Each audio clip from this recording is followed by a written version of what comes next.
I was installing cabinet hardware in the house next door when I heard my wife Vanessa through the open window. Our subdivision has these cookie-cutter layouts where the home offices all face the same direction, and sound carries between properties when windows are open. She was on a video call with her friend Lyric, and they were laughing about something.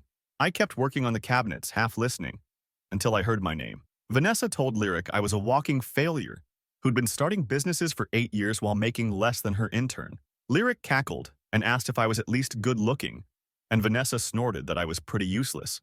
Couldn't even fix a sink properly. She said she tells people I'm between jobs because it sounds less embarrassing than professional dreamer. They both howled at that one. Then Vanessa mentioned how yesterday I'd shown her another business plan and she'd pretended to read it while actually booking a vacation with someone named Derek on her phone. More giggling from both of them. The real kicker came when Vanessa said the idiot still thinks she's working late, but really she's getting worked late if Lyric knew what she meant. I stood there with a screwdriver in my hand, installing someone else's cabinet pulls for $40 an hour, listening to my wife describe 8 years of my life as a joke. The handyman gigs, the side projects, the businesses I'd tried to start while she climbed the corporate ladder at her marketing firm. We'd been together since college, married for 6 years. I'd supported her through grad school by working construction and retail. When she landed her job making 6 figures, she'd told me to pursue my entrepreneurial dreams. Turns out that was material for her comedy routine with Lyric. I finished the cabinet job and drove home. Vanessa was still in her home office on another call.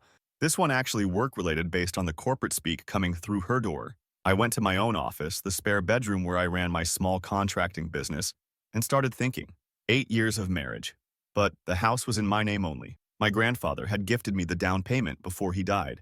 And I'd bought it 2 years before Vanessa and I got married. She'd moved in after the wedding, but we'd never refinanced or added her name to anything. At the time she'd said it was fine, that married people didn't need both names on everything. But now I understood she probably just didn't want to be associated with my financial situation. I pulled up our joint bank account. Vanessa had been transferring money out systematically, not huge amounts that would trigger alerts, but 300 here, 500 there, all going into an account I didn't have access to. I checked the credit cards. The ones in both our names showed normal spending, but when I logged into the account management portal, I discovered she'd added herself as an authorized user on my business credit card 6 months ago, the one I used for contracting supplies and equipment. She'd been charging personal expenses to it, nothing enormous, just enough to keep the balance climbing while making minimum payments that kept it off my radar. Our marriage had been distant for about a year. Vanessa worked long hours, traveled for conferences, spent weekends at the office. I'd been busy with contracting jobs and trying to get a property management side business off the ground. We'd stopped having dinner together months ago. She ate in her office, I ate at my desk. We barely talked except for logistics about bills and schedules. I'd thought we were just going through a rough patch that happened in marriages. Apparently, she'd been going through Derek instead. I opened my laptop and started making calls. First, to my cousin Armando, who's a real estate attorney. I explained the situation without emotion, just facts. Armando told me that since the house was in my name only and purchased before marriage, it was my separate property. Vanessa had no legal claim to it. He asked if I wanted to file for divorce. I told him not yet. I wanted to understand the full situation first. Next, I called the credit card company, explained that an authorized user had been making charges without my knowledge and I needed her removed immediately. They verified my identity as the primary cardholder and removed Vanessa's access within 10 minutes. Then I called the bank, had them remove her access to transfer money from our joint account. She could still see the balance and use her debit card, but couldn't move money out anymore. I spent the next 2 days acting completely normal. Vanessa didn't notice anything different because we barely interacted anyway. She worked in her office, I worked on job sites. We existed in the same house like roommates who didn't like each other. On the third evening, she came out of her office looking frustrated, saying her credit card wasn't working, and could I check if there was a problem with the account. I told her I'd removed her as an authorized user because I'd noticed some unusual charges. Her face went red and she demanded to know what I was talking about. I listed off several of the personal charges she'd made to my business card. Spa treatments, expensive dinners at restaurants we'd never been to together, hotel stays in the city during weeks when she'd told me she was at conferences. Vanessa switched tactics immediately, told me I was being paranoid and controlling, that those charges were legitimate business expenses for networking and client meetings. I asked which clients she was meeting at boutique hotels on Saturday nights. She said I wouldn't understand because I'd never worked in corporate culture. I asked about Derek. The color drained from her face. She demanded to know how I knew about Derek.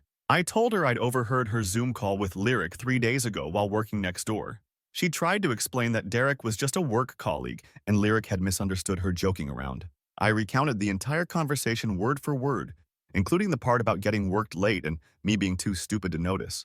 Vanessa got defensive, said I was eavesdropping and violating her privacy. I pointed out I was working at a job site and she was the one broadcasting her affair through an open window. She insisted it wasn't an affair, that she'd never physically done anything with Derek. They were just flirting, and she was venting to Lyric about feeling unappreciated in our marriage. I asked about the money she'd been transferring out of our joint account. She said that was her safety net, her personal savings, and she had every right to save money from her own paychecks. I agreed, but noted she'd also been transferring portions of my contracting deposits. Vanessa claimed she'd been helping manage our finances and moving money around to maximize interest. I asked which account since I didn't have access to wherever the money was going. The argument went in circles for an hour. Vanessa kept trying to flip it back on me, saying I was insecure about her success, that I resented her career, that I was looking for excuses because I couldn't handle having a wife who out-earned me. She brought up every business idea I'd tried and failed at over the past 8 years. The property management company that never got off the ground, the flipping business that broke even at best, the contracting service that was really just me doing handyman work for neighbors. She said she'd been patient and supportive, but she was tired of being married to someone with no ambition beyond installing cabinets. I let her finish. Then I told her she had two options. She could move out voluntarily while we figured out the divorce, or I could formally evict her since she had no legal claim to the house. Vanessa laughed and said I couldn't afford to divorce her, that she'd take me for everything in court. I reminded her the house was mine before marriage, that we had no kids, and that I had documentation of her transferring marital funds into hidden accounts. She said I was bluffing. I wasn't bluffing. I'd already spoken with Armando about next steps. In our state, separate property stays separate unless it's been commingled, and I'd been careful to pay the mortgage from my business account, not joint funds. Vanessa's name wasn't on the deed, the mortgage, or any of the utility bills.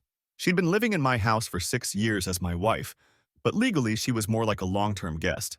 Vanessa tried a different approach, started crying, said she'd made mistakes but we could work through this, that the thing with Derek wasn't serious, that she'd been feeling neglected and unappreciated, that hearing me talk about another failed business idea every few months while she was crushing it at work had made her resentful. She admitted she'd said cruel things to Lyric but claimed that was just her way of processing frustration, that she didn't mean any of it. I asked if she meant it when she called me a professional dreamer, when she told Lyric I was useless, when she joked about lying to my face while booking vacations with another man. Vanessa said those were exaggerations, that she was playing it up for Lyric, who always encouraged her to be dramatic. I asked if Derek was an exaggeration too. She insisted nothing physical had happened, that they'd just been texting and having drinks after work. I asked to see her phone. She refused, said that was a violation of trust. The irony of her talking about trust after everything I'd just discovered wasn't lost on me. I told Vanessa she had until the end of the week to decide if she was moving out voluntarily or if I was starting formal eviction proceedings. She said I was being cruel and vindictive, that I was throwing away 6 years of marriage over a misunderstanding. I pointed out she'd thrown it away when she started moving money into secret accounts and booking vacations with Derek while calling me a failure behind my back. Vanessa spent the next day in her office making phone calls. I could hear her crying to someone, probably Lyric, about how unreasonable I was being. That evening she came out and said she'd talked to a lawyer who told her she had rights as my spouse and I couldn't just kick her out. I told her to have her lawyer contact Armando. She asked who Armando was. I explained he was my real estate attorney cousin who'd confirmed that she had no claim to property I'd owned before marriage. Vanessa's face went pale. She asked how long I'd been planning this. I told her I'd started planning 3 days ago when I heard her mocking me through an open window. She tried to negotiate, said she'd move out, but she needed time to find a place, at least a month. I told her she had 2 weeks. She said that was impossible, that she'd need first and last month's rent plus deposit for anywhere decent. I suggested she use the money she'd been skimming from our joint account. Vanessa got angry again, said that money was hers and she'd earned it. I agreed and noted that meant she could use it for her deposit. The reality of her situation seemed to be sinking in. Vanessa asked what would happen to the furniture. I told her she could take anything she'd brought into the marriage or that we'd bought together with her money, but everything else stayed. She looked around the living room at the furniture I'd refinished, the built-in shelves I'd installed, the fixtures I'd upgraded. Most of what made the house nice were things I'd done with my hands during my supposedly failed attempt at running a contracting business. She asked about the car. We had two vehicles, a sedan she drove and a pickup truck I used for work. Both were in my name because my credit was better when we'd bought them, but she'd been making the payments on the sedan from her account. I told her she could keep making payments and I'd sign it over once it was paid off, or she could find her own car and I'd sell that one. Vanessa chose to keep making payments. Then she asked about Derek, if I was doing all this because I was jealous. I told her I was doing this because she'd been systematically preparing to leave me while making me think we just needed to work on our marriage. The secret account, the hidden expenses, the affair that was definitely more than texting based on her comment about getting worked late. Vanessa swore again that nothing physical had happened. I asked if Derek knew she was married. She went quiet. I asked if Derek thought she was separated or if she'd just never mentioned me. Vanessa admitted she'd told Derek we were having problems and probably heading for divorce. So she'd been telling her affair partner the marriage was over, while telling me we just needed to reconnect, while calling me a professional dreamer to her friends, while booking secret vacations and transferring money into accounts I couldn't access. The whole time acting like she was the long-suffering wife dealing with a husband who couldn't get his act together. I asked Vanessa how long she'd been planning to leave. She said she hadn't been planning anything, that she'd just been protecting herself in case things didn't work out.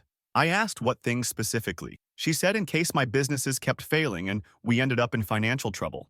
I pointed out that her salary alone was plenty to keep us comfortable. She admitted she didn't want to be responsible for supporting both of us indefinitely, that she'd worked hard to build her career and didn't want to watch her paycheck cover my failures forever. There it was.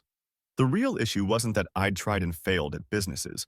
It was that she resented the possibility of having to support me the way I'd supported her through grad school. She'd decided I was a bad investment and started planning her exit strategy while keeping me around as long as it was convenient. Vanessa's 2 weeks are almost up now. She found an apartment across town and has been slowly moving her things out. We're not speaking except through text messages about logistics. She tried once more to convince me we should try counseling, that this was all salvageable if we just communicated better. I told her we'd communicated fine. I just finally heard what she really thought of me. Her friend Lyric apparently feels terrible about the whole thing. Vanessa told me Lyric had reached out to apologize for encouraging her to complain so dramatically about me. I don't care about Lyric's apologies. Lyric wasn't my wife. Lyric didn't promise to love and support me for better or worse. The business I'd been working on, the property management thing Vanessa mocked, actually landed its first major client last week, a real estate investment group that needs someone to manage 12 rental properties in the area. It's not going to make me rich overnight, but it's real income with growth potential. I didn't tell Vanessa. She'll find out eventually when the divorce papers get filed and I have to disclose assets and income. Derek hasn't come up again in our conversations. I assume he's still in the picture, but that's Vanessa's problem now. Maybe he'll appreciate being with a successful marketing executive. Maybe he'll understand when she complains about him to Lyric over Zoom calls. Maybe he's got his own house that she can't be kicked out of. I'm still doing contracting work, still installing cabinets and fixing sinks for people who appreciate competent work at fair prices. Turns out being good with your hands and building something tangible isn't the failure Vanessa made it out to be. The professional dreamer is staying in his house, building his business, and learning that sometimes the biggest failure is trusting someone who sees you as a liability instead of a partner. Update 1. Shout out to everyone who told me to change the locks immediately because that advice became very relevant very fast. Vanessa moved out on schedule, took her clothes and personal items, didn't make a scene. I thought maybe she'd accepted reality and we could handle the divorce like adults. I should have known better. The real chaos started 4 days after she left when her parents, Julio and Maria, showed up at my house at 7 in the morning with a U-Haul truck and her younger brother Colby. Maria started pounding on the door before I'd even finished my coffee. I opened it to find her standing there with this look on her face like I'd murdered someone. She pushed past me into the house and started walking through rooms like she owned the place. Julio followed her in, and Colby stayed on the porch looking uncomfortable. Maria announced they were here to collect Vanessa's belongings, the things she'd been too upset to take during her initial move. I told her Vanessa had taken everything that belonged to her. Maria said that was a lie, that Vanessa had told them I'd forced her to leave with barely anything and kept all the furniture and household items they'd given us as wedding gifts. This was news to me because we'd never gotten furniture as wedding gifts from anyone. Maria and Julio had given us $500 in a card at the wedding.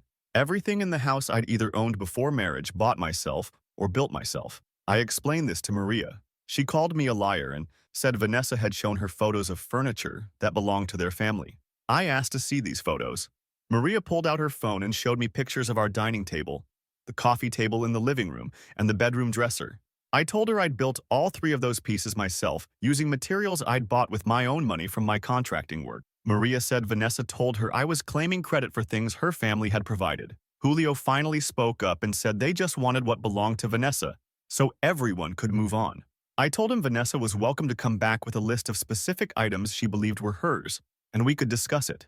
Maria said there was nothing to discuss, that they were taking what belonged to their daughter whether I cooperated or not. She walked into the dining room and told Colby to start loading the table. I stepped in front of Colby and told him if he touched anything in my house, I'd call the police for theft. Maria went off on me, called me an abusive manipulator who'd isolated Vanessa from her family for years and was now trying to leave her with nothing. Said I'd wasted 8 years of her daughter's life pretending to be a businessman while really just doing odd jobs. That Vanessa had finally woken up and realized she deserved better than a man who couldn't even provide a stable home. I pointed out the stable home was literally mine, and Vanessa had been living in it rent-free for 6 years. Maria said that was a technicality, that in a real marriage, everything belongs to both people. I told her she was welcome to share that opinion with a divorce judge. Julio tried to calm Maria down, suggested they leave and let Vanessa and me work things out through lawyers. Maria refused, said they'd driven 3 hours to help their daughter and weren't leaving empty-handed. She pulled out her phone and called Vanessa on speaker. Vanessa answered and Maria immediately started talking about how I was being hostile and refusing to let them take her furniture. Vanessa asked if I was there. Maria said yes. Vanessa asked to talk to me directly. Maria handed me the phone with this smug look like she'd just won something. Vanessa's voice had this fake calm quality to it, like she was trying to sound reasonable for her parents' benefit. She said she understood I was upset about how things ended, but there was no reason to keep belongings that meant more to her than to me. I asked which belongings specifically. She listed the dining table, coffee table, bedroom dresser, the cookware set, the living room curtains, and the area rug in the main hallway. I told her I'd built the tables and dresser myself, bought the cookware and curtains with my own money, and the rug had been in the house when I bought it. Vanessa said I was being petty and vindictive, that those items held sentimental value for her, and I was only keeping them to hurt her. I asked what sentimental value she attached to furniture I'd built before she started complaining about my lack of success. Vanessa went quiet for a second, then said her parents had helped financially during our marriage and deserved to recoup something from the years they'd supported us. I asked when exactly her parents had supported us. Vanessa claimed they'd loaned us money for house repairs and upgrades. I told her that was complete fiction. Every repair and upgrade had been done by me personally, using materials I'd paid for. Vanessa said I was rewriting history, that I'd always been bad with money and her family had bailed us out multiple times. Maria grabbed the phone back and told Vanessa not to worry, that they'd handle it. She hung up and informed me they were taking the furniture whether I liked it or not, that Vanessa was their daughter and they'd protect her from my abuse. I asked what abuse she was talking about. Maria said financial abuse, emotional manipulation, isolating Vanessa from her support system. I pointed out that Vanessa worked full-time at a job making 6 figures, had her own car, her own money, her own friends, and had literally been planning a vacation with another man while we were still married. That got Julio's attention. He asked what I meant about another man. I explained about Derek, about the vacation Vanessa had been booking, about her Zoom conversation with Lyric where she'd admitted to the affair. Maria said that was impossible, that Vanessa would never cheat. I told her to ask Vanessa herself. Maria said even if it was true, it was probably because I'd driven her to it by being such a disappointment, that successful women sometimes need attention from successful men, and I should have tried harder to be worthy of Vanessa's loyalty. The logic there was pretty stunning. I'd driven my wife to cheat by not making enough money to satisfy her mother's standards. I told Maria to get out of my house. She refused, said they weren't leaving without Vanessa's property. I pulled out my phone and called the police non-emergency line. Told the dispatcher I had people in my home, refusing to leave after being asked multiple times. Maria started yelling that I was the one stealing from Vanessa. The dispatcher asked if I wanted officers sent to handle the trespassing situation. I said yes. Maria and Julio finally left, but not before Maria took photos of every room in the house on her phone. She told me she was documenting everything I was stealing from Vanessa, that they'd be back with legal paperwork forcing me to return their daughter's belongings. Colby apologized on his way out, said he didn't want to be part of this, but his parents had insisted. I told him I understood. The police showed up 10 minutes after they'd left. I explained the situation, showed them the property deed with only my name on it, explained that my wife and I were separating and her parents had showed up demanding furniture. The officers took a report and gave me an incident number in case I needed it for civil court. One of them suggested I change my locks and consider a security camera for the front door. I thanked them and they left. I called Armando and filled him in. He said to document everything, keep copies of all communication with Vanessa and her family, and don't give them anything without a court order. He also said Maria's accusations of financial abuse were concerning, and we needed to be prepared for Vanessa to make that claim formally during divorce proceedings. I asked how she could claim financial abuse when she made 3 times what I made. Armando explained that financial abuse claims can include things like controlling access to money, making unilateral financial decisions, or preventing a spouse from working, all of which were ridiculous in our situation since Vanessa had total control of her own income and career.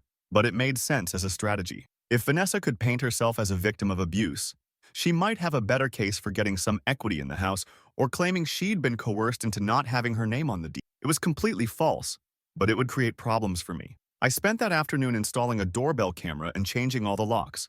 Used the good deadbolts, the kind that are actually difficult to get past. Sent Armando photos of the receipts and installation for documentation.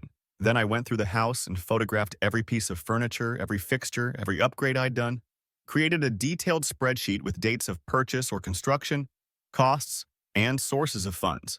If this was turning into a fight over property, I was ready. Vanessa texted me that evening, said her parents were just trying to help and I'd humiliated them, that Maria was crying because I'd called the police on her like she was a criminal. I told Vanessa that Maria had refused to leave my house after being asked repeatedly. Vanessa said I could have handled it differently, that I knew her parents were emotional people. I asked if emotional people got a pass on trespassing. Vanessa stopped responding. The next morning, I got a text from a number I didn't recognize. It was Lyric. She said Vanessa was staying with her temporarily and was really struggling with everything. That I should know, Vanessa felt terrible about what happened and was only trying to get things that had emotional meaning for her.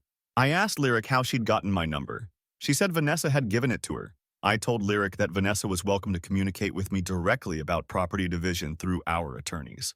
Lyric said that seemed really cold and formal for people who'd spent 8 years together. I told her that when someone spends 8 years with you while mocking you behind your back and cheating with a coworker, cold and formal is appropriate. Lyric sent back a long message about how relationships are complicated and sometimes people make mistakes when they're unhappy. That Vanessa had been dealing with a lot of pressure at work and feeling unappreciated at home. That I should consider whether I'd contributed to the breakdown of the marriage by not being supportive of Vanessa's success. I asked Lyric if she'd contributed to the breakdown by encouraging Vanessa to mock me on Zoom calls and pursue an affair. Lyric said that was unfair, that she'd just been listening to her friend vent. I blocked the number. 3 days later, Armando called to tell me Vanessa had hired an attorney, someone named Arlene, who apparently had a reputation for aggressive representation in divorces.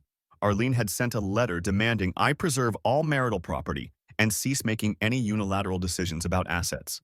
The letter specifically mentioned the furniture Maria had tried to take, claiming it had been purchased with marital funds, and Vanessa was entitled to half its value. It also mentioned the vehicles, the joint bank account, and requested a full accounting of my business income for the past 3 years.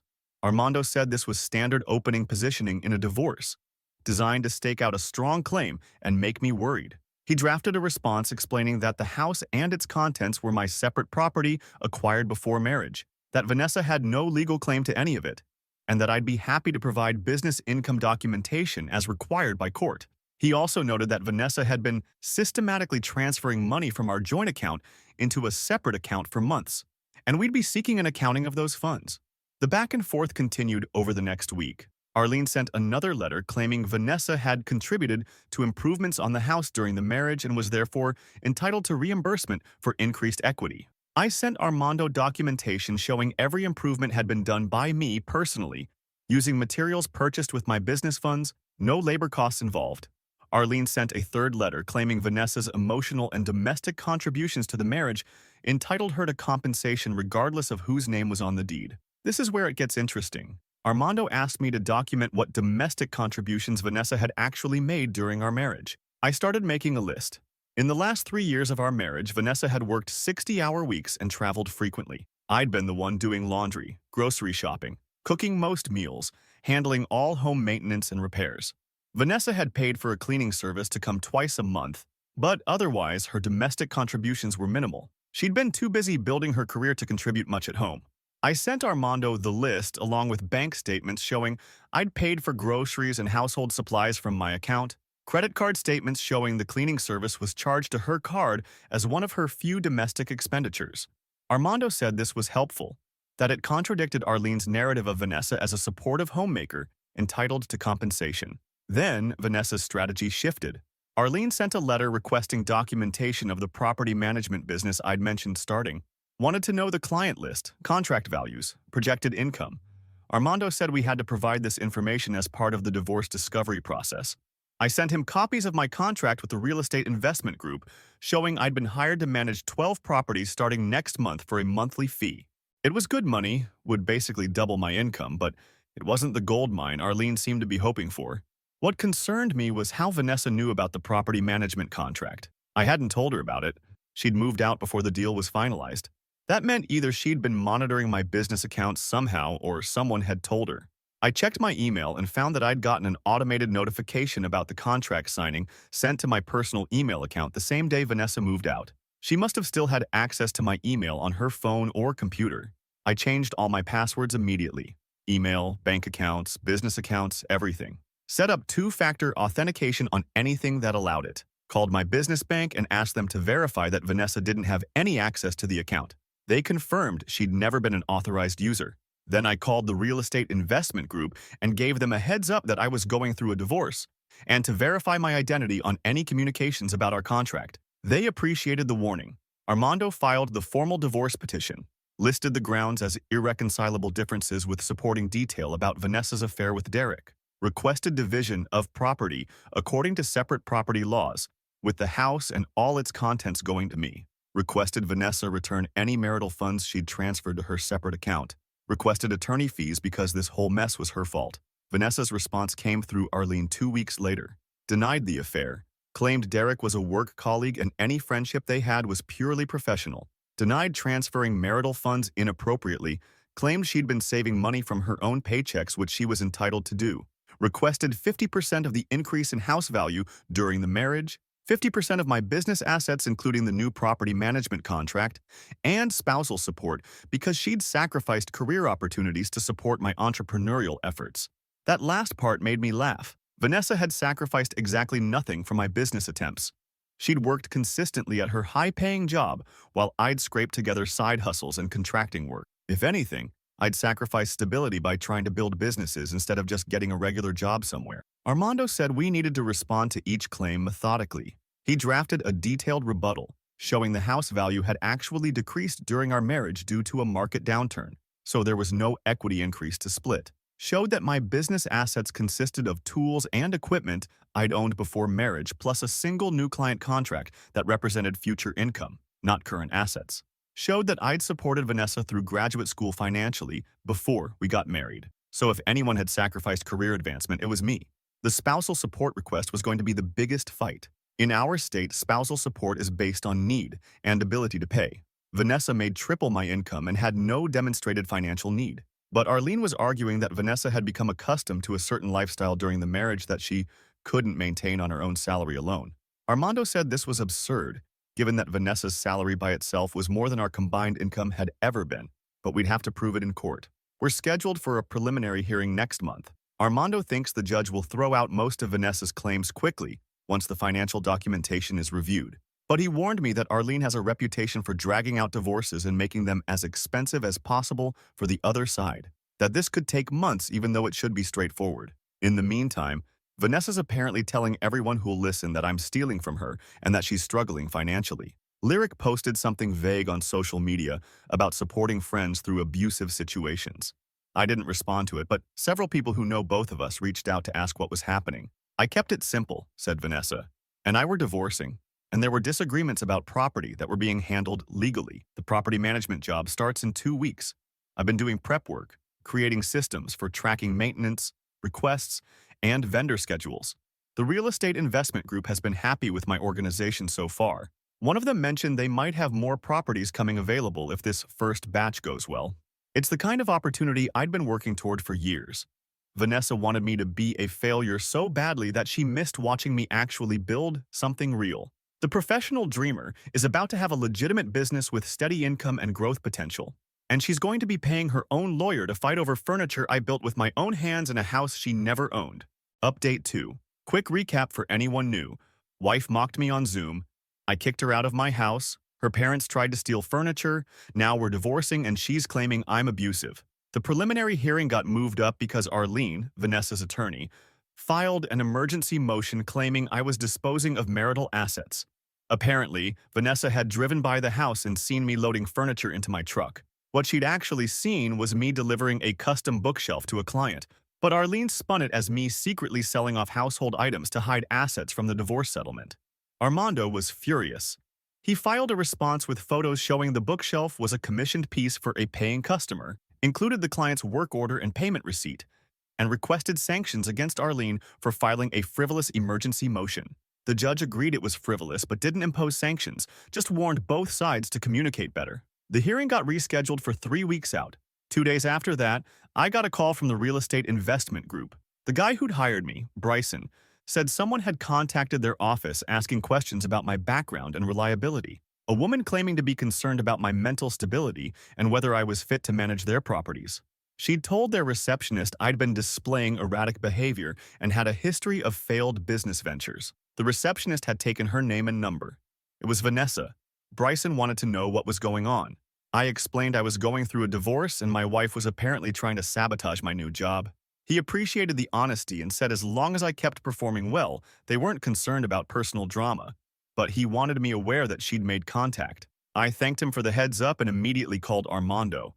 Armando said this was tortious interference, that Vanessa was intentionally trying to damage my business relationships and income. He drafted a cease and desist letter to Arlene, stating that any further contact with my clients or attempts to interfere with my business would result in a separate lawsuit for damages. Arlene responded that Vanessa was simply conducting due diligence about assets that might be relevant to the divorce settlement. Armando fired back that contacting my clients with false claims about my mental state went way beyond due diligence and into harassment territory. The property management job started despite Vanessa's interference attempt. The first week was chaos in the normal way, getting systems set up and dealing with tenant issues in 12 different properties. One unit had a leaking water heater, another had a broken AC in the middle of a heat wave, a third had tenants who'd painted their entire apartment black without permission. I handled all of it, coordinated repairs, documented everything for the property owners. Bryson told me at the end of the first week that I was doing exactly what they needed, and he was impressed with my organization. That weekend, Vanessa texted me asking if we could meet in person to discuss the divorce without lawyers present. Said it would save us both money and stress if we could just talk things through like adults. I told her anything she wanted to discuss could go through Armando and Arlene. She said I was being difficult on purpose, that we used to be able to communicate before I became vindictive. I reminded her we'd communicated fine until I overheard her calling me a walking failure and mocking my business attempts while planning vacations with Derek. Vanessa claimed she'd never actually gone on any vacation with Derek, that she'd only been looking at options and venting to Lyric. I told her that didn't make it better. She said I was holding on to anger instead of trying to move forward. I asked if moving forward meant letting her take furniture from my house and agreeing she deserved half my business income. Vanessa said she deserved something after 8 years together. I told her she'd gotten 8 years of rent-free living in a house I owned, and that seemed like plenty. She switched tactics and started talking about the dining table. Said it had been our first major furniture purchase as a married couple, and it hurt her that I wouldn't let her have it. I reminded her I'd built that table from reclaimed wood I'd bought at a salvage yard 2 years into our marriage, that she'd complained at the time about me wasting money on wood instead of just buying a table from a store. Vanessa said she'd grown attached to it over the years. I told her she could buy wood and build her own table.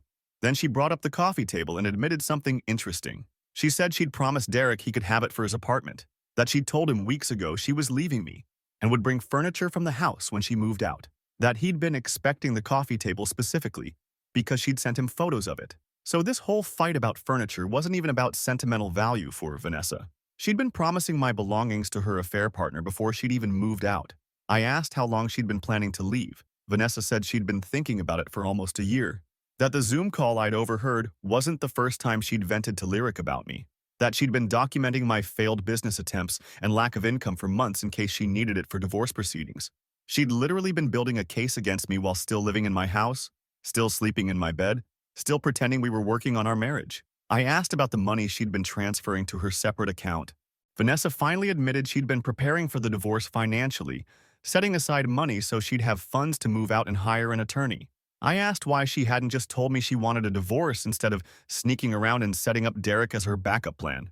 She said she needed to be strategic because she knew I'd try to keep everything out of spite. The projection there was remarkable. She'd been strategically planning to leave while pretending everything was fine.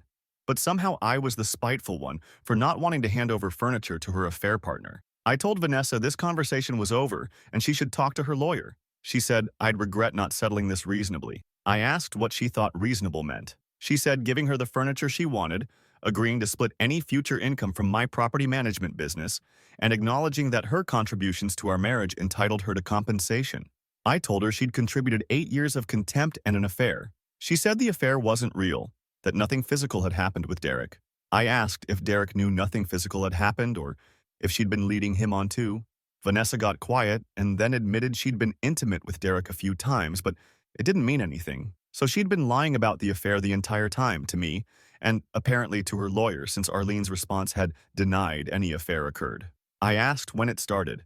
Vanessa said about 4 months ago. I asked how many times a few meant. She said she didn't remember exactly. I asked if it was more than 5 times. She said probably. I asked if Derek knew she was still living with me during all this. Vanessa said she'd told Derek we were separated but still in the same house for financial reasons. Another lie. We hadn't been separated. She'd just been cheating and calling it separation to justify it. I told Vanessa I was done with this conversation and she should expect Armando to amend our divorce filing to include her admission of adultery. She panicked and said I'd manipulated her into admitting something by pretending we could talk civilly. I pointed out I'd done nothing but ask direct questions and she'd chosen to answer them. She called me manipulative and hung up. Armando was thrilled when I told him about the conversation. Said a direct admission of adultery from Vanessa made our case much stronger, especially after Arlene had denied it in their response. He amended our filing immediately and sent Arlene a courtesy heads up that we had Vanessa's admission on record. Arlene called Armando and apparently had a screaming fit about me ambushing her client. Armando told her that Vanessa had initiated the conversation and admitted everything voluntarily, that maybe Arlene should have counseled her client not to contact me directly. The dynamic shifted after that. Arlene stopped making aggressive demands and started proposing actual settlement offers. First offer was Vanessa gets $5,000, the dining table and coffee table, and we split the joint bank account 50-50. Armando rejected it. Said Vanessa had no legal claim to furniture I'd built or money I'd earned, and the joint account split should account for the money she'd already transferred out. Second offer was Vanessa gets $3,000 and the joint account split accounts for her transfers. No furniture. Armando rejected it again, said Vanessa wasn't entitled to any settlement from my separate property and we weren't paying her to go away. Third offer was just the joint account split and Vanessa drops all other claims. Armando said we'd consider it if Vanessa also agreed to pay her own attorney fees and signed a statement that she had no claims to my business income or property. Arlene said they'd think about it. Meanwhile, Maria kept trying to get involved. She'd been texting me asking about the divorce status, saying Vanessa was struggling and I should be more compassionate. I didn't respond until she sent a message saying Vanessa couldn't afford her apartment rent and was moving back in with them, that this was all my fault for refusing to support her during the separation. I replied that Vanessa made 3 times my income and her rent problems weren't my responsibility. Maria said I was heartless and that real men take care of their wives even during divorce. I told Maria that real wives don't cheat and real mothers don't enable their daughters to steal furniture from other people's houses. Maria responded with a long message about how I'd never appreciated Vanessa's sacrifice in staying with me through all my failures. That Vanessa had been offered promotions that required relocating and had turned them down to stay in our city for my sake. That she'd supported my dreams when any other woman would have left years ago. This was completely new information to me. I asked Maria which promotions Vanessa had turned down. Maria said there had been at least 3 opportunities for Vanessa to transfer to their company's headquarters in another state with significant salary increases. That Vanessa had declined because I'd been so attached to my house and my local contracting contacts that she didn't want to force me to move. I thought about this and realized it might actually be true. Vanessa had mentioned transfers over the years, but always framed it as positions she wasn't interested in, not opportunities she was sacrificing for me. If she had actually turned down career advancement to stay in our city, that would explain some of her resentment, though it didn't excuse the cheating or the way she'd mocked me to Lyric. I called Armando and told him about Maria's claim. He said if Vanessa had actually sacrificed career opportunities to stay with me, that could strengthen her case for spousal support. But we'd need to verify it was true and that she'd made those decisions because of me, rather than her own preferences. He suggested we request documentation of any job offers Vanessa had received during our marriage and any communications showing her reasons for declining them. Arlene provided the documentation 2 weeks later. 3 job offers over 6 years, each requiring relocation to their headquarters city, each offering between 20 and 40% salary increases. Vanessa's emails declining the positions thanked the company for the opportunities but cited family obligations that prevented her from relocating at that time. Family obligations meaning me and our marriage. Armando said this complicated things but wasn't necessarily a game changer. Vanessa had made those decisions as an adult. I hadn't forced her to turn down the jobs, and she'd never discussed the offers with me as joint decisions about our future. The emails showed she'd made the choices independently without even telling me the full details. If she'd wanted to relocate for her career, she could have brought it up and we could have discussed it like married couples do. Instead, she'd declined the offers and then apparently resented me for it. But it did explain a lot about why she'd been so contemptuous. In her mind, she'd sacrificed significant career growth to stay married to me, and I'd spent those same years trying and failing to build successful businesses.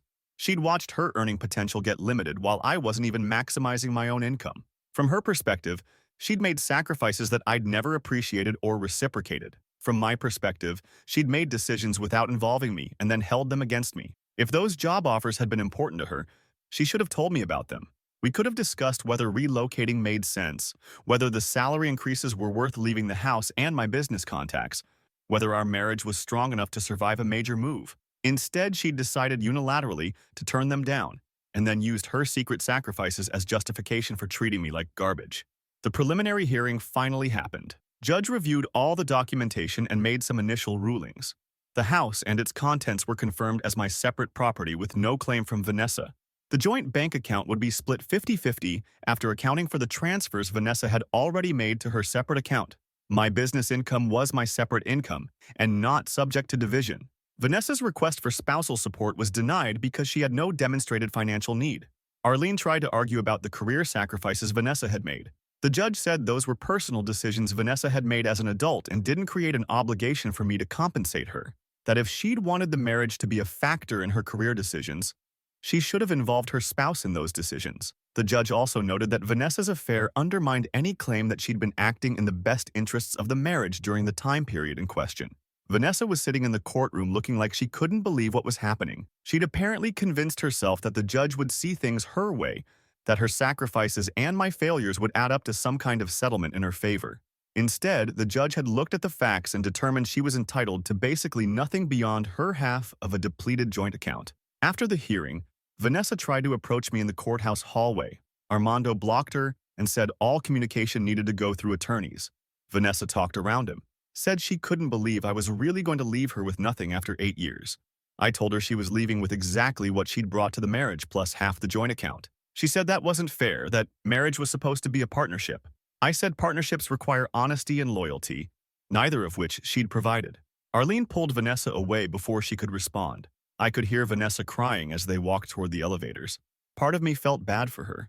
8 years is a long time to be with someone, and even when it ends badly, there's still history there. But mostly I just felt vindicated. She'd treated me like a failure and a burden while secretly planning to leave me for someone she thought was more successful. Now she was finding out that the professional dreamer had been building something real the whole time, and she'd destroyed our marriage for nothing. Final update. Thanks to everyone who's been following this disaster. This is probably the last update unless something crazy happens. The divorce was finalized 3 weeks ago. Vanessa got half of what remained in the joint account after her transfers were accounted for, which came to about $1,800. She got none of the furniture, none of my business income, no spousal support, and no claim to the house. The judge's final order was almost identical to the preliminary ruling. Armando said it was one of the cleanest divorces he'd handled in terms of property division because everything was so clearly documented as separate property. Vanessa's attorney fees apparently cost her over $15,000. Arlene had charged premium rates for all the aggressive positioning and emergency motions that went nowhere. Armando's fees were around $8,000, which I'd expected and budgeted for. So Vanessa had spent $15,000 to get $1,800 and walk away from a marriage with basically nothing. The math on that decision was pretty terrible, but that's not the interesting part. The interesting part is what happened after the divorce was final. I'd been managing the 12 rental properties for about 2 months, and Bryson was happy enough with my work that his investment group offered me 8 more properties, 20 units total, steady monthly income, and they were talking about bringing me on for property acquisition consulting too. Basically, they'd found houses they were considering buying as rentals and wanted me to assess repair costs and potential rental income before they made offers. It was exactly the kind of business growth I'd been working toward for years. The property management income combined with my contracting side work meant I was making about 60% more than I had during my marriage to Vanessa. Not rich by any means, but comfortable and stable with room to grow. I'd been right that the business had potential. I just needed time to build the client base and reputation. Vanessa apparently didn't know about the additional properties because she'd stopped monitoring my business after the preliminary hearing. So when the divorce was finalized and she got her settlement of $1,800, she'd been counting on that being temporary. She'd told Maria that once the final accounting was done, she'd get a proper settlement that reflected the true value of my business. Maria had apparently been telling everyone in their family that I was hiding assets and Vanessa would eventually get what she deserved. 3 weeks after the divorce was final, Maria called me. Not texted, actually called. I almost didn't answer, but curiosity won. She asked if I knew Vanessa was living in her childhood bedroom and could barely afford gas money. I said that sounded like something Vanessa should discuss with her employer about getting a raise or possibly looking for a new job. Maria said Vanessa was making the same salary she'd always made, but her expenses had increased significantly. I asked what expenses. Maria said Vanessa's rent at her apartment had been $1,700 a month, which she'd been paying for 3 months before she couldn't afford it anymore and had to move back home. I did the math on that. Vanessa made around $120,000 a year. After taxes, that was probably $75,000 to $80,000 take home, roughly $6,000 a month. $1,700 for rent was completely manageable on that income. I asked Maria what else Vanessa was spending money on that made basic rent unaffordable. Maria got defensive and said it wasn't her place to discuss her daughter's finances. I told her she'd called me to complain about those finances so clearly she thought it was her place. Maria hung up. But it got me thinking. Vanessa's salary was more than enough to cover a decent apartment and normal living expenses. If she was struggling financially, she was either lying about it for sympathy or spending money on something else. I asked Armando if there was any way to find out what Vanessa's financial situation actually was. He said now that we were divorced, I had no legal right to her financial information unless she owed me money, which she didn't. 2 days later, I got a text from Colby, Vanessa's brother. He said he needed to talk to me about something and could we meet somewhere. I suggested a sports bar near my house. He showed up looking uncomfortable and ordered a beer before he'd even sat down fully. Colby told me Vanessa had been asking him for money, that she'd borrowed $3,000 from him over the past 2 months and hadn't paid any of it back, that their parents didn't know because Vanessa had told him not to tell them. He wanted to know if I knew why Vanessa was having money problems when she made so much more than he did. I told him I had no idea, but that Vanessa's finances weren't my problem anymore. Colby said he understood, but he was worried about her and thought maybe I'd know something since we'd been married for so long. I asked Colby what Vanessa had told him she needed the money for. He said first it was for attorney fees, then it was for apartment deposits, then it was for car repairs. I asked if he'd verified any of those expenses. He said no. He just trusted his sister. I suggested he ask for receipts if she asked for more money. Colby looked miserable and admitted he probably wouldn't see that $3,000 again. I told him that was between him and Vanessa and I couldn't help him. But Colby told me something interesting before he left. He said Derek had broken up with Vanessa right after the divorce was finalized, that Vanessa had been planning to move in with Derek, but he'd suddenly decided he wasn't ready for that level of commitment. Colby thought maybe Derek had been interested in Vanessa as a married woman having an affair, but lost interest once she was actually available. I said that sounded like a Derek problem, not my problem. Except it explained a lot about Vanessa's financial situation. She'd probably been planning to split expenses with Derek, had maybe even been spending money preparing for that living situation.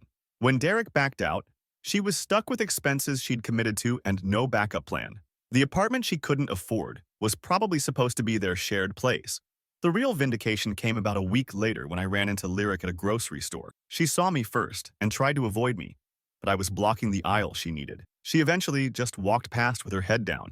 I said hello because I'm not going to pretend someone doesn't exist in public. She stopped and asked how I was doing. I said I was doing fine.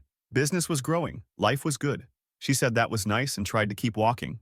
I asked how Vanessa was doing. Lyric stopped again and said Vanessa was going through a hard time. I said I'd heard she was having money problems. Lyric got defensive and said Vanessa was fine, just adjusting to being single. I mentioned that Vanessa made six figures and shouldn't be struggling to afford an apartment. Lyric said some things were more expensive than they appeared, and I wouldn't understand because I'd never had to start over from nothing. I pointed out that Vanessa hadn't started from nothing. She'd started from a position of having lived rent-free for 6 years while building her career and saving money. That most people starting over had to do it while also paying rent the whole time, not after years of free housing. Lyric said I was being cruel and that Vanessa had contributed to the marriage in ways I didn't appreciate. I asked what ways specifically. Lyric couldn't come up with anything and just said I was being difficult on purpose. Then Lyric told me something she probably shouldn't have. She said Vanessa had been planning to use her divorce settlement to pay off credit card debt she'd accumulated preparing to leave me. That she'd bought new work clothes, paid for hotels for her meetups with Derek, and upgraded her phone and laptop so she'd have her own devices that I didn't have access to. Lyric seemed to think this information would make me feel guilty. Instead, it just confirmed that Vanessa had been spending money preparing for her exit while still living in my house and using my stability as her safety net. I told Lyric that Vanessa's financial decisions were her own responsibility, and I had no sympathy for someone who'd spent thousands of dollars on an affair while married. Lyric said the affair wasn't the point, that Vanessa had needed to prepare for independence. I said most people prepare for independence while also paying their own rent, not while living in someone else's house. Lyric called me petty and walked away. The property management business kept growing. Bryson's group acquired 3 more houses and gave me the contracts immediately. 23 units under management now, and I'd hired a part-time assistant to help with tenant communications and scheduling. The assistant was a retired guy named Armando. Different Armando than my lawyer cousin, who'd done property management for a large company before retiring and was bored at home. He worked 20 hours a week and handled a lot of the routine stuff that had been eating my time. I was making enough money that I started putting serious amounts into savings for the first time in years. Opened a retirement account, started planning some upgrades to the house that I'd been putting off. Nothing extravagant, just things like replacing the water heater that was probably 10 years past its life expectancy and updating some of the electrical outlets to have USB ports built in. Maria tried one more time to get me to help Vanessa financially. Sent me a long text about how Christian Charity demanded I forgive Vanessa's mistakes and help her get back on her feet. I'm not particularly religious, but even I knew that Christian Charity didn't mean subsidizing your ex-wife's poor financial planning. I told Maria that Vanessa was an adult with a good job, and if she was having money problems, she needed to budget better or talk to a financial advisor. Maria responded that I was cold and heartless. I blocked her number. Julio sent me a text a few days later apologizing for Maria's behavior. Said she was just worried about Vanessa and tended to get overprotective. I appreciated that and told him I understood. Julio said he'd talked to Vanessa about her spending and she'd admitted she'd made some poor decisions expecting the divorce settlement to bail her out. That she was working on a budget now and would be fine once she adjusted. I told Julio I hoped that was true and that Vanessa figured things out. The final piece of vindication came when I found out through Colby that Vanessa had run into financial trouble at a restaurant. She'd been there with Derek, trying to reconcile apparently, and her credit card got declined. Then her backup card got declined. Derek had to pay for both meals, and according to Colby, was not happy about it. That was apparently the final straw for Derek, who told Vanessa he couldn't be with someone who had their life together so poorly. So the guy she'd been cheating with, the guy she'd been booking vacations with while mocking me for my failures, had dumped her because she couldn't even afford dinner. The irony was incredible. She'd left a marriage where she lived in a nice house rent-free with a husband who was building a real business, all to be with someone who she thought was more successful. And that person dumped her because she turned out to be the one who couldn't manage her finances. I'm not going to lie and say I didn't enjoy hearing about that. After listening to her call me a professional dreamer and mock my business attempts for years, after watching her systematically prepare to leave while pretending everything was fine, after dealing with her parents trying to steal furniture and her lawyer dragging out the divorce with ridiculous claims, yeah, I enjoyed knowing that her grand plan had completely fallen apart. The property management business is projected to bring in about $80,000 this year just by itself. Combined with contracting work, I'll probably clear $110,000, which is more than I made during any year of my marriage. The house is paid down enough that I'm considering either paying it off early or using the equity to invest in a rental property of my own. The professional dreamer turned out to have actual business sense once he wasn't being undermined by someone who saw him as a failure. Vanessa's living in her childhood bedroom at 32 years old, borrowing money from her younger brother, and getting dumped by the guy she cheated with because she can't manage her finances. Meanwhile, I'm running a growing business, living in my house that I own, and actually building the life I'd been working toward. Someone in the comments on my first post said the best revenge is living well. Turns out they were right. I didn't have to do anything except protect what was mine and keep building my business. Vanessa destroyed herself by making terrible decisions based on the assumption that I'd always be a failure she could look down on. She'd been so convinced I was useless that she never considered what would happen when I actually succeeded. The walking failure is doing just fine. The professional dreamer built a real business. And the woman who mocked me on a Zoom call while I worked next door found out that making 6 figures doesn't mean much if you spend 7 figures worth of stupid.